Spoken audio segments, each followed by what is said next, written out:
আজ ঠাকুর শ্রী শ্রী রামকৃষ্ণদেবের কয়েকটি গুরুত্বপূর্ণ বাণী, যা আমাদের জীবনের চলার পথকে মসৃণ করে, তার কয়েকটি উল্লেখ করছি। 1. যদি ঈশ্বরকে পেতে চাও, তবে ঈশ্বরকে প্রেম ও ভক্তির বাঁধনে বাঁধতে শেখো, তবেই তাকে পাবে। 2.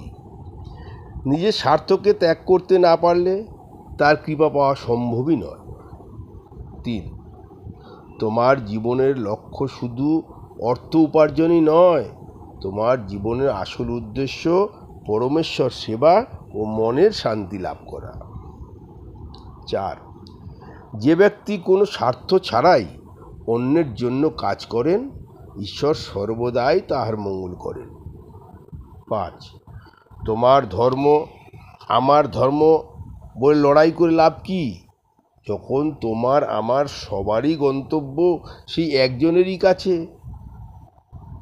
6. মুক্ত পেতে হলে যেমন ঝিনুকের প্রয়োজন হয়, তেমনি পরম ঈশ্বরকে পেতে হলে ঈশ্বর ভক্তি ও সৎকর্মের প্রয়োজন।